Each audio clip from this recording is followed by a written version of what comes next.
Everyone, welcome back to an explore literature. इस वीडियो के अंदर हम डिस्कस करने वाले हैं unit number 2 family and community of GE women in politics in India. इसके फर्स्ट यूनिट को हम ऑलरेडी अपलोड कर चुके हैं। आई होप आपने वो चेकआउट कर ली होगी, फिर भी आपको लिंक डिस्क्रिप्शन में मिल जाएगा। Alright, so now let's start the topic. तो जो एक फैमिली और कम्युनिटी होती है उनका काफ़ी ज़्यादा इंपॉर्टेंट रोल होता है एज अ सोशल इंस्टीट्यूशन, हमारी डेली लाइफ में भी और एज अ सोसाइटी में भी, बिकॉज वो शेप करती हैं आपको, वो आपके अंदर वैल्यूज़ को, नॉर्म्स को, सोसाइटल वेज को डालती हैं। जो हमारी फैमिली और कम्युनिटी होती है वो हमें प्रिपेयर करती है और ओरिएंट करती है वर्ल्ड के टूवर्ड्स कि हम किस तरीके से एक दूसरे के साथ रिएक्ट करेंगे, क्या हमारा बिहेवियर होगा। वो सारी चीज़ें हम सीखते हैं फैमिली और कम्युनिटी से। तो जो हमारी फैमिलीज होती हैं वो बेसिक यूनिट होती है सोसाइटी का, जहाँ पे आपको रिस्पॉन्सिबिलिटी लेना सिखाया जाता है। There you get to know कि किस तरीके से रिएक्ट करना है, कैसे बिहेव करना है और कैसे मिलजुल कर रहना है। So this is what we learn from community and family. अब बात करें फैमिली एज अ इंस्टीट्यूशन की, तो फैमिली बहुत इंपॉर्टेंट होती है and it is a universal institution, मतलब कि वर्ल्ड में हर जगह आपको फैमिली मिल जाएगी। तो कुछ बेसिक नॉर्मल यूनिवर्सल फंक्शंस है जो हर फैमिली परफॉर्म करती है। The first is sexual and the second is reproductive, की जो आगे हमारे जनरेशन्स बढ़ती हैं उसका भी रोल है फैमिली में। देन इज सोशलाइजेशन, कि किस तरीके से आप अपने बच्चों के अंदर नॉर्म्स एंड वैल्यूज़ को इंस्टिल करते हैं about the society. Then is economic, कि किस तरीके से आप अपने रिसोर्सेज को शेयर करते हैं। And last is emotional support, कि किस तरीके से आप इंटीमेसी, कंपेनियनशिप, बिलोंगिंग, ये सारी जो एडजेक्टिव्स हैं वो आपकी फैमिली से एसोसिएट होते हैं। Alright, so now let's talk about the different types of family. बात करें स्ट्रक्चर और नंबर की, तो दो तरीके की फैमिलीज होती हैं। एक होती है nuclear family and the second is joint family. Nuclear family का मतलब है जहां पर सिर्फ कम ही मेंबर्स हो, only one generation is there, like parents और उनके बच्चे। And the second is joint family. तो जॉइंट फैमिली में आपके ग्रैंड पेरेंट्स आ जाएंगे, अंकल, आंट, ये सारे लोग मिलके रहते हैं। And it can be up to few generations also, कि आपकी 2-3 जनरेशन्स साथ में रह रही हैं। इस तरीके से ये होगा। Then is on the basis of marriage practices, कि किस तरीके की मैरिज प्रैक्टिस है उसके बेसिस पे भी फैमिली डिफाइन होती है। तो सबसे पहली है मोनोगैमस फैमिली। मोनोगैमस फैमिली का मतलब होता है जहाँ पर जो एक हस्बैंड है वो सिर्फ एक ही वाइफ रखता है, the wife is also having a single husband. तो इस तरीके से ये फैमिली होगी, वो सिंगल रहेगी। Then is polygamous. तो पॉलीगैमस में क्या होता है, अ मैन और a woman can marry multiple partners. तो ऐसी जो फैमिली है उनको हम पॉलीएंड्रस या फिर पॉलीगैमस फैमिलीज भी बोलते हैं। Then the third distinction is on the basis of authority, की परिवार में चलती किसकी है। तो पहला आएगा इसमें पेट्रियार्कल फैमिली, जहाँ पे मेल मेंबर की चले, the one who is taking the lead in the house, जो सारे फैसले ले रहा है, जिसके पास सारी पावर है। अगर वो मेल है फैमिली में तो उसे हम बोलेंगे पेट्रियार्कल फैमिली।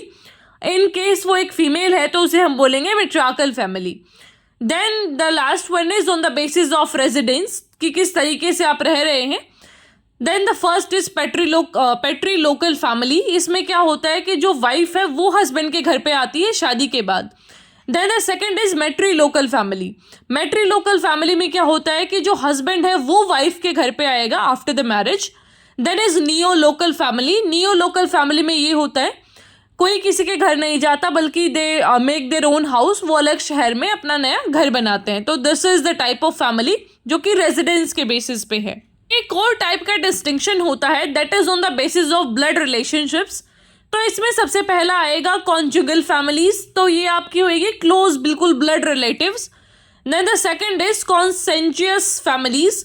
ये होंगे आपके क्लोज ब्लड रिलेटिव्स, मतलब ये बिल्कुल आपके नेक्स्ट किन नहीं है, बल्कि दे आर क्लोज वंस।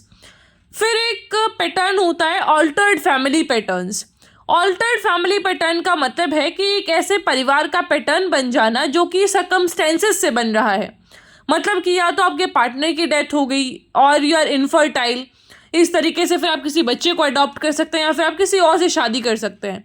तो जो परिवार इन सारी कंडीशंस के थ्रू बनता है उसे हम बोलते हैं altered family patterns. Then the next thing is joint family. तो इंडिया के अंदर जॉइंट फैमिली का इंस्टीट्यूशन काफ़ी स्ट्रॉन्ग है और ये एंशिएंट ट्रेडिशंस में भी देखा गया है, जहाँ पे सारी जनरेशन्स, मतलब 1-2 जनरेशन साथ में रहती है, वो अपने लिविंग पैटर्न को, अपने रिसोर्सेज को, अपने कल्चर, नॉर्म्स, वैल्यूज़ को शेयर करती है एक दूसरे के साथ। ये काफ़ी हेल्प करता है आपके सोशल स्टेटस और इकोनॉमिक सर्कमस्टेंसेस को इम्प्रूव करने में और आपके कल्चर को पास ऑन होने में। लेकिन अभी क्या हो रहा है कि बहुत ज़्यादा अर्बनाइजेशन हो रहा है, लोग शहरों में रहने लगे हैं, इसकी वजह से एंड ऑल्सो द मॉडर्नाइजेशन, अब लोग न्यूक्लियर फैमिलीज़ को प्रेफर करते हैं देन द जॉइंट फैमिलीज़। अब लोगों को बाहर जाना पड़ता है for educational purposes, for jobs, तो बहुत सारी चीज़ें हैं जिसकी वजह से अब जो जॉइंट फैमिली का ट्रेडिशन है वो काफ़ी कम हो गया है। So this is seen and then is the emergence of financial independence, कि जो लोग हैं वो काफ़ी करियर ओरिएंटेड हो गए हैं, that can be a male और अ फीमेल, दोनों बहुत करियर ओरिएंटेड हैं, तो वो ज़्यादा जॉइंट फैमिली का अब कॉन्सेप्ट रहा नहीं है। तो ये तो बात हुई फैमिली की। Now let's talk about community.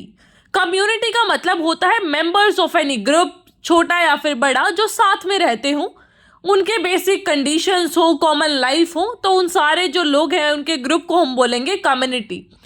तो जर्मन सोशोलॉजिस्ट एफ टॉनिस एक टर्म यूज करते हैं, दैट इज जेमनशेफ्ट। तो ये जर्मन वर्ड है, I may be pronouncing it wrong. तो इसमें क्या होता है, इट रेफर्स टू कम्युनिटी। अगर हम इसको ट्रांसलेट करें, इसका मतलब है कि पूरा ग्रुपिंग जो कि एक फीलिंग ऑफ टुगेदरनेस पे बेस्ड है। Then is gesellschaft, that is often translated as society.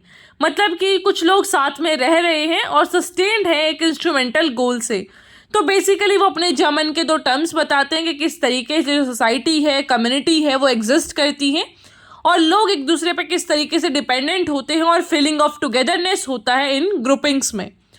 अगर बात करें इनके डिस्टिंक्शन की, तो according to MacIver and Page, there are two main basics और एसेंशियल एलिमेंट्स जिनके बेसिस पे कम्युनिटी बनती है।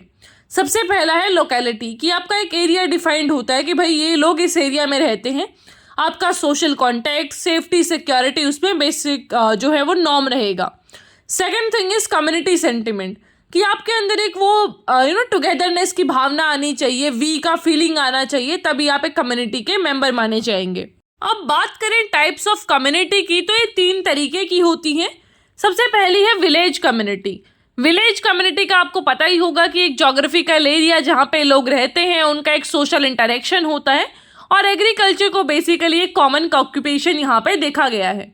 फिर आती है अर्बन कम्युनिटी, मतलब कि शहर के लोग, कि किस तरीके से ये सारे लोग रहते हैं। जो विलेज होता है ना, वहाँ पे होमोजेनस होता है कल्चर, कि सारे लोगों का बेसिकली एक ही रिलीजन होता है मोस्टली विलेजेस में, कई में थोड़ा सा डिफरेंट हो सकता है, मतलब कल्चर तो ऑलमोस्ट सेम ही रहेगा। लेकिन एक शहर में आपको हेट्रोजेनस सोसाइटी मिलेगी, जहाँ पे अलग अलग तरीके के लोग आपको मिलेंगे। Someone can be from a different state all together, तो आपके कल्चर, आपकी लैंग्वेजेस, ये चीज़ें भी काफ़ी अलग हो सकती हैं। That is the neighbourhood. Neighbourhood आपकी फर्स्ट कम्युनिटी होती है जिसमें एक बच्चा कॉन्टैक्ट में आता है, मतलब आप अपने जो पड़ोसी हैं उनके कॉन्टैक्ट में आते हैं, वहाँ से अपने सोसाइटी के नॉर्म्स एंड वैल्यूज़ को सीखते हैं। तो इस तरीके से पूरा जो ज्योग्राफिकल एरिया है वो डिफाइंड है। अब बात करते हैं role of family and community का इन सोशलाइजेशन, कि किस तरीके से जो आपका सोशलाइजेशन है वो बेस्ड है फैमिली और कम्युनिटी पे। तो हमने पहले भी बात की कि जो फैमिली है वो बड़ा इंपॉर्टेंट इंस्टीट्यूशन है सोशल ऑर्डर मेंटेन करने के लिए, और इंडिया के अंदर तो फैमिली बहुत ही डोमिनेंट इंस्टीट्यूशन है जो इंडिविजुअल और कम्युनिटी की लाइफ को डिफाइन करता है। जो प्रोसेस है हमारी लर्निंग की, वो हम बिहेवियरल पैटर्न से सीखते हैं, हम देख देख कर सीखते हैं कि किस तरीके से कौन आदमी रिएक्ट कर रहा है, तो हम उस चीज़ को सीखते जाते हैं, वो हमारी हैबिट बन जाता है। तो वो हमारा जो सोसाइटी है, जो हमारा परिवार है, हमारे आसपास के लोग हमारी हैबिट्स को, हमारे बिहेवियर को शेप करते हैं। तो इस तरीके से जो पूरा सोशलाइजेशन है हमारा इनिशियल स्टेजेस में, वो हमारे कल्चर पे, सोशल इन्वायरमेंट पे बेस्ड है। That's why our family and community is very important. तो एक चाइल्ड की पर्सनैलिटी उसी अकॉर्डिंग फॉर्म हो जाती है जैसा उसका सोसाइटी होता है। That's why it's quite important कि एक बच्चे को अच्छा सा इन्वायरमेंट मिले when the child is growing up. तो एटलीस्ट हम उसके इनिशियल डेज में उसको एश्योर कर सकते हैं कि उसको एक अच्छा इन्वायरमेंट मिल रहा है that is healthy and very much productive for the child. Alright, so that's it about the family and community. I hope आपको समझ आया होगा। कोई भी क्वेश्चन, क्वेरी जो भी है उससे आप पूछ सकते हैं। I'll meet you in the next video. Till then, take care, stay happy, stay healthy.